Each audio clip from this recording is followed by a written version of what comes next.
안녕하세요. 형광펜 성경과 함께하는 성경 공부, 오늘은 이사야 43장입니다. 야곱아 너를 창조하신 여호와께서 이제 말씀하시느니라.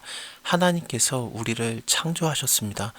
우상은 인간이 만든 거예요. 조각한 우상을 의뢰하며 부어 만든 우상을 향하여서 너희는 우리 신이라 하는 자는 물리침을 받아 크게 수치를 당하리라. 우상은 인간이 조각을 한 건데 그것에게 의뢰한다는 것 자체가 참 바보 같은 짓이죠. 그래서 수치를 당하게 된다라고 했는데, 하나님께서는 우리를 창조하신 분입니다. 이스라엘아 너를 조성하신 자가 이제 말씀하시느니라. 지금 히스기야 왕 이후의 시대에 지금 43장이 써진 거라고 생각을 하면은 이미 북이스라엘은 멸망을 당한 상태입니다. 그렇기 때문에 이스라엘이라고 이름을 하는 것 자체가 믿는 자들을 향한 하나님의 말씀입니다. 하나님께서 우리를 창조하셨고 우리에게 또 말씀하십니다. 너는 두려워하지 말아라. 내가 너를 구속하였고 내가 너를 지망하여 불렀나니 너는 내 것이라. 그렇습니다. 네가 물 가운데로 지나갈 때 내가 함께 할 것이다. 강을 건널 때 물이 너를 침몰치 못할 것이다. 이거는 출애굽할 때 홍해바다 건넌 거 굉장히 연상이 되지 않습니까? 일단 물 가운데를 지나간다. 16절에서도 한번 나와요. 바다 가운데 길을 큰 물 가운데 첩경을 내고라고 나오죠. 그래서 이 출애굽했을 때 일을 한 번 더 하나님께서 언급을 하시는 건데, 그것뿐만 아니라 강을 건널 때 물이 너를 침몰치 못한다라는 것은 요단강을 건넜던 여호수아 시대 때 그때를 생각나게 합니다. 네가 불 가운데를 행해도 타지 않아야 할 것이다. 불꽃이 너를 사르지도 못할 것이다. 이거는 다니엘에서 3장에 나오는 사드락과 메삭과 아벳느고 다니엘의 세 친구죠. 그들이 하나님을 의지하기 때문에 불 가운데 던져졌던 거, 그것을 굉장히 연상시키는데, 근데 다니엘의 세 친구 이야기가 이 이사야서 43장보다는 훨씬 뒤에 일이기 때문에 하나님께서 말씀하신 거, 네가 불 가운데로 행할지라도 타지 않아야 할 것이다. 불꽃이 너를 사르지 못할 것이다 라는 것은 이 말씀대로 하나님께서 이루어 주신 거죠. 대저 나는 여호와 네 하나님이요 이스라엘의 거룩한 자요 너의 구원자이다. 내가 애굽을 너의 속량물로 구스와 스바를 너를 대신해서 주었노라. 이 애굽이라든지 그 구스와 스바라는 나라를 이스라엘, 그러니까 믿는 자들을 대신해서 그들을 대신 죽였다라는 것처럼 나오는 거예요. 4절도 약간 그런 느낌이 있어요. 내가 너를 보배롭고 존귀하게 여기고 너를 사랑하였기 때문에 내가 사람들을 주어서 너를 바꾸며 백성들로 네 생명을 대신하게 하리니. 이거 좀 뭐 하나님께서 사랑하는 자들에게 이렇게 해주는 거는 감사하긴 한데, 근데 이런 애굽이라든지 구스와 스바는 무슨 죄입니까? 이렇게 다 생명을 대신하게 되다니요. 대속의 개념이 나오는 거예요. 그래서 하나님께서 너무 사랑하는 그 백성들을 위해서 다른 백성들을 희생시키시는 그런 것들이 나오는데, 예수 그리스도께서 우리를 위해서 대신 희생당하는 것도 그 개념이 좀 많이 이해되는 거죠. 왜 예수님께서 죄인들을 위해서 희생을 당하십니까? 그것이 또 하나님의 사랑이고 하나님의 사랑받는 자들의 특권이기도 하고 은혜이죠. 그래서 정말 받을 자격이 없는 자에게 주어지는 선물이 바로 은혜인데, 우리는 선물로 구원을 받은 겁니다. 우리가 한 게 아무것도 없습니다. 두려워하지 말아라. 내가 너와 함께하여서 너의 자손을 동방에서부터 오게 하며, 동방에서부터 온다라는 것은 바벨론 포로에서 귀환하는 거, 에스라 1장이죠. 그것도 굉장히 연상이 되고, 서방에서부터 너를 모을 것이다. 서방이라든지 뭐 북방, 남방 다 마찬가지인데, 이스라엘 사람들이 막 그 여러 나라로 뿔뿔이 흩어져서 포로 생활을 했던 겁니다. 근데 그들이 다 다시 돌아오게 될 것이다. 구류하지 말아라. 그런데 이거는 그 가다 놓지 말아라. 내 아들들을 원방에서 이끌며 내 딸을 땅끝에서 오게 하라. 곧 내가 내 영광을 위해서 창조한 자를 오게 하라. 내가 그를 지었고 만들었느니라. 하나님께서 만드셨기 때문에 하나님 소유예요. 그래서 너네가 이들을 지금 그 가다 놓고 있지 말아라. 내가 이끌어내겠다. 근데 하나님의 구원을 받는 자들이 눈이 있어도 소경이고 귀가 있어도 귀머거린 백성들이에요. 이들을 이끌어내라 그러는데, 위에 보시면은 소경이 누구냐? 내 종이 아니냐? 누가 내 보내는 나의 사자같이 귀머르겠느냐?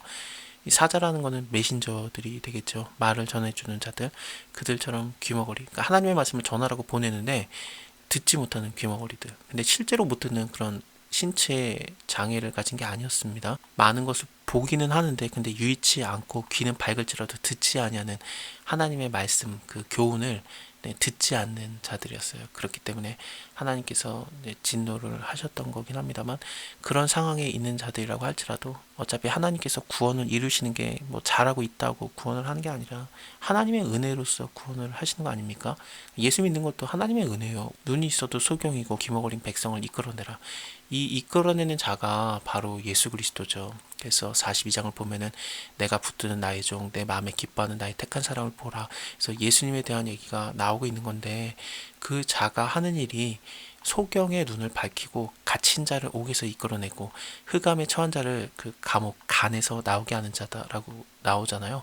그래서 예수님이 하시는 일들이 소경의 눈을 밝히는 거고 갇힌 자들을 이끌어내는 거예요. 마찬가지로 여기서도 눈이 있어도 보지 못하고 귀가 있어도 듣지 못하는 그런 백성들을 이끌어내는데, 갇혀있는 자들을 또 해방하는 자로서 예수님이 오시는 겁니다. 열방은 모였으며 민족들이 회집하였은들 그들 중에 누가 능히 이 일을 고하며 이전 일을 우리에게 보이겠느냐. 그들로 증인을 세워서 자기의 옳음을 나타내어 듣는 자들로 옳다 말하게 하라. 나 여호와가 말하노라. 너희는 나의 증인 나의 종으로 택함을 받았다. 이것은 예수 그리스도를 통해서 구원받은 자들, 그 사람들이 바로 증인이 되는 거예요. 예수 그리스도의 증인이 되고 그리스도의 종으로서 택함을 입는 겁니다. 단지 구약의 이스라엘, 예루살렘의 지역적인 민족적인 얘기를 하는 게 아닙니다. 훨씬 큰 개념입니다. 벌써 이스라엘을 조성하신 자, 이스라엘은 북이스라엘은 멸망당한 상태이기 때문에 좀 더 큰 영적인 개념, 신약 시대까지도 볼 수 있어요. 그렇기 때문에 예수님께서도 너희는 나의 증인이 되라 라고 했고, 또 야고보서라든지 그런 걸 통해서 보면은 야고보서를 쓴 야고보는 예수님의 동생 야고보예요. 그런데 나는 그의 종이다 라고 말을 시작을 하거든요. 나는 예수님의 동생이다 이렇게 말을 안 시작해요. 하나님의 종으로서 택함을 입은 겁니다. 이는 너희로 나를 알고 믿으며 내가 그인 줄을 깨닫게 하려 함이라. 나의 전에 지음받은 신이 없었다. 후에도 없다. 그래서 하나님만이 진짜 신이고 그 이외에는 다른 신은 없어요. 나 곧 나는 여호와라. 나 외에 구원자가 없느니라. 내가 고하였으며 구원하였으며 보였고 너희 중에 다른 신이 없었나니 그러므로 너희는 나의 증인이고 나는 하나님이라. 여호와의 말이니라. 과연 태초부터 나는 그니 내 손에서 능히 건져낼 자가 없도다. 내가 행하리니 누가 막으리요. 하나님께서 행하시면 그것을 막을 자도 없는데 그 하나님의 행하심이 우리를 구원하겠다고 하는 것이니 얼마나 은혜입니까? 너희의 구속자여 이스라엘의 거룩한 자 여호와가 말하노라. 너희를 위해서 내가 바벨론에 보내어 모든 갈대아 사람으로 자기들의 연락하던 배, 그러니까 기뻐하면서 외쳤던 배, 즐거운 시간을 보냈던 배를 타고 도망하여서 내려가게 하리라. 바벨론에 하나님께서 누군가를 보내서 이 갈대아 사람들이 도망가게 될 거라는 것은 고레스 왕일 가능성이 굉장히 많습니다. 고레스가 왔을 때 바벨론의 사람들이 자기가 기뻐하던 배들을 타고 도망가느라 정신이 없었다라고 합니다. 그것을 얘기하는 것 같은데, 물론 지금 현재 약간의 미래에 바벨론이 무너질 때 그때 일을 얘기하는 걸 수도 있지만 메대 사람인 고레스가 바벨론을 이제 흔드니까요. 그래서 그것을 얘기하는 걸 수 있지만 좀 더 넓은 의미로, 좀 더 큰 의미로 믿는 자들을 대적했던 자들을 하나님께서 용사처럼 나서서 치겠다라는 의미이기도 합니다. 나는 여호와 너희의 거룩한 자요 이스라엘의 창조자요 너희의 왕이니라. 바다 가운데 길을 큰 물 가운데 첩경을 내고 병거와 말과 군대의 용사들을 이끌어내어서 그들로 일시에 엎드러져 일지 못하고 소멸하기를 꺼져가는 등불 같게 한 나 여호와가 말하노라. 애굽의 군대 파라오의 특별병거 600승하고 그리고 또 애굽의 모든 병거들이 다 수장당했다라고 나오거든요. 너희는 이전 일을 기억하지 말고 옛적 일을 생각하지 말아라. 이 이전 일과 옛적 일을 생각하지 말라는 거는 아마도 16절, 17절의 얘기밖에 없어요. 그래서 홍해바다 건넜던 거, 그리고 가장 강대국이었던 파라오의 군대를 다 엎어뜨렸던 거, 그것을 기억하지 말아라. 보라, 내가 새 일을 행하리니 이제 나타낼 것이다. 그래서 정말 다른 느낌의 그런 것을 얘기하시는 건데, 너희가 그것을 알지 못하겠느냐. 정령이 내가 광야의 길과 사막의 강을 내리니 장차 들짐승 곧 시랑과 및 타조도 나를 존경할 것은 내가 광야의 물들을 사막의 강들을 내어서 내 백성 나의 택한 자로 마시게 할 것이다. 하나님께서 진노하셔서 나라가 완전히 망하면 에돔 족속에 대한 그 경고 때 이사야서에서 나왔었습니다. 그때 나라가 다 멸망당하고 시랑이라든지 타조들이 와가지고 그 땅을 차지하게 될 거라고 했었어요. 좀 부정적인 의미로 나왔던 동물들이었는데, 이런 들짐승, 시랑, 타조들도 하나님을 존경하게 된다. 그리고 사막에서 강이 나는 거, 광야에서 길이 나는 거, 이것은 완전히 좀 다른 느낌이에요. 이스라엘 사람들이 원했던 건 뭐냐면은 바다 가운데 길을 내고 큰 물 가운데 첩경을 내고 병과 말과 군대 용사들을 다 한 번에 멸절시켰던 파라오의 군대, 최강대국의 군대를 멸망시켰던 그 하나님의 능력을 다시 한번 원했는데, 하나님께서 이제 하는 것은 그런 멸망시키는 방법이 아니라 회복시키는 방법을 사용을 하시는 겁니다. 그래서 이 회복의 능력이 얼마나 대단한지, 광야에 길이 나고 사막에 강이 나고 들짐승과 일이라든지 타조도 하나님께 감사하는, 사람만 혜택을 받는 게 아닌 그런 회복을 얘기하세요. 구원을 얘기하시는 겁니다. 이래서 내 백성 나의 택한 자로 마시게 할 것임이라. 이 백성은 내가 나를 위해서 지었나니 나의 찬송을 부르게 하려 함이라. 그래서 완전히 다른 느낌의 하나님의 새로운 일을 지금 예고를 하시는 겁니다. 이 예고대로 예수 그리스도께서 오셨을 때 내가 바로 생명의 물을 줄 수 있는 자다라고 사마리아 여인에게도 말씀하시고, 또 누구든지 목마르거든 내게서 와서 마셔라, 그러면 그의 배에서 생수의 강이 흘러나리라 하면서 많은 사람들에게도 다 그것을 선포하시고, 실제로 생수의 근원 되신 예수님이십니다. 그 예수 그리스도로 인해서 모두가 다 하나님을 찬양하는 그 새로운 일을 예고하십니다. 그렇기 때문에 세례 요한이 저번 시간에도 말씀드린 대로 원래 광야에서 외치는 자의 소리는 어때야 되냐면은 이 산들을 낮추는 자예요. 뭐 산이라든지 작은 산을 낮아지게 하고 고르지 않은 것을 평탄하게 하는 그런 자가 외치는 자인데, 이 자가 온 다음에 메시아가 오는 거 아니겠습니까?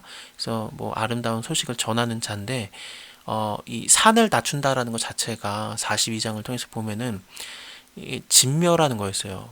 대적들을 진멸시키는, 내가 큰 산과 작은 산을 황무케 하겠다, 초목을 마르게 하겠다라든지 이런 것들을 통해서 좀 하나님을 대적하는 자를 하나님께서 용사같이 일어나서 그 믿는 자들을 대신해서 다 밀어버리는 듯한 느낌이 있어요. 그래서 이스라엘 사람들이 원했던 거는, 메시아가 오든지 메시아 앞에 광야에서 외치는 자의 소리가 오든지 어쨌든 우리를 괴롭게 하는 그 모든 나라들을 진멸시킨다. 마치 파라오의 군대가 모두 수장당했듯이 그 군대를 전멸시키는 자가 올 것이다라는 그런 기대를 가졌던 겁니다. 지금도 그러고 있고요. 그래서 아직도 그 엘리야의 심령을 가진 광야에서 외치는 자의 소리가 안 왔다고 생각을 하고 있고, 당연히 메시아도 아직 안 왔다고 생각을 하는 게 유대인들이에요. 하지만 우리는 알죠. 그 엘리야의 심정을 가진 자, 광야에서 외친 자의 소리는 세례 요한이고, 누가복음에 정확하게 그런 내용들이 다 자세히 나오고 있고, 모든 복음서에 그게 다 표현이 돼요. 마태, 마가, 누가, 요금에 다 표현이 되고, 또 예수님은 당연히 오신 메시아고 다시 한번 또 오시는 분이십니다. 그래서 지금 우리가 그 예수 그리스도를 찬양하는 거 아니겠습니까? 우리의 구원자를. 그러나 야곱아 너는 나를 부르지 아니하였고, 이스라엘아 너는 나를 괴로워하였다. 너의 번제의 양을 내게로 가져오지 아니하였고 네 제물로 나를 공경하지 아니하였느니라. 나는 예물로 인하여서 너를 수고롭게 아니하였고 유향으로 인해서 너를 괴롭게 아니하였는데, 너는 나를 위해서 돈으로 향품을 사지 아니하며 희생의 기름으로 나를 흡족해 아니했다. 네 죄의 짐으로 나를 수고롭게 하며 너의 죄악이 나를 괴롭게 하였느니라. 이게 도대체 뭔 소리냐. 1장에서 분명히 하나님께서 말하셨던 게 이런 재물들 가져오지 말라 그랬잖아요. 그런 무수한 재물들이 내게 무엇이 유익하냐. 나는 순양의 번제와 살찐 짐승의 기름에 배불렀다. 그러니까 갖고 오지 마라. 피해 즐거워하지 않는다. 요구하지도 않는다. 내 마당만 밟을 뿐이다. 이거 가져오지 말고, 이런 분양하는 것들 내가 가증히 여기는 바다. 월삭과 안식일과 대회로 모이는 것도 그러하니 성에 아울러서 악을 행하는 거 내가 견디지 못하겠다라면서 하나님께서 이런 것들 다 싫어한다 그랬어요. 근데 또 이제 와서는 그 가져오지 않았었다라고 얘기하는 게 도대체 뭔 소리냐. 하나님이 원하셨던 게 뭐냐면요, 선을 행하라는 거였어요. 하나님을 사랑하고 그것처럼 이웃을 사랑해서 선을 행하고 공의를 구하고 학대받는 자를 도와주고 고아를 위해서 신안하고 과부를 위해서 변호하는 거, 그것이 바로 하나님이 원하시는 것이었고, 이에 대해서 오라 우리가 서로 변론하자 라면서 너희 죄가 주홍과 같을지라도 눈과 같이 휘어질 것이다. 진홍과 같이 붉을지라도 양털같이 되리라. 이것을 기억하고 다시 한번 43장을 보면은 하나님이 말씀하시고 싶어 하는 게, 너의 죄가 나를 수고롭게 한다. 너의 죄악이 나를 괴롭게 한다. 그래서 그런 재물들을 갖고 와라 말라는 문제가 아니라, 재물을 드리는 네가 죄인이냐 아니냐를 지금 얘기하시는 거예요. 너가 너무 죄가 많다. 근데 이런 재물 드리는 거 내가 안 받겠다. 그런 말이지. 너 왜 안 갖고 오냐? 그런 느낌은 아닙니다. 물론 하나님께서 예배를 기뻐하세요. 근데 그 예배를 기뻐하시는 것은 예배자와의 관계를 인해서 그 예배를 더 기뻐하시는 거지.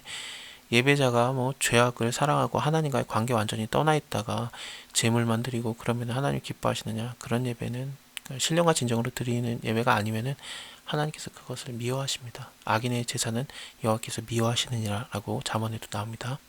나 곧 나는 나를 위해서 너의 허물을 도말하는 자니 너의 죄를 기억하지 아니하리라. 하나님께서 우리의 죄를 해결해 주시기를 원하십니다. 너는 나로 기억나게 하고 서로 변론하자. 너는 너의 일을 말하며 의를 나타내라. 우리가 방금 봤던 1장에서도 오라 우리가 서로 변론하자. 그 얘기가 나오지 않았었습니까? 재물 얘기가 나온 다음에. 그렇습니다. 너의 시조가 범자였고 너의 교사들이 나를 배역하였나니. 이 시조는 처음 조상이라는 뜻인데 이 처음 조상은 아담이냐? 아담이 죄졌던 거 그걸 얘기하는 거냐?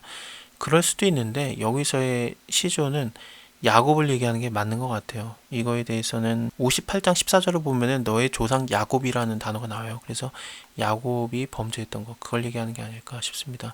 너의 교사들이 나를 배역하였다. 이 교사들은 중재자 혹은 뭐 통역관 뭐 그런 식으로 표현이 되는데 결국에는 하나님의 말씀을 잘 전해줘야 됐던 그런 선지자들을 얘기하는 걸 수도 있어요. 근데 그들도 나를 배반했다. 그러므로 내가 성소의 어른들로 욕되게 하겠다.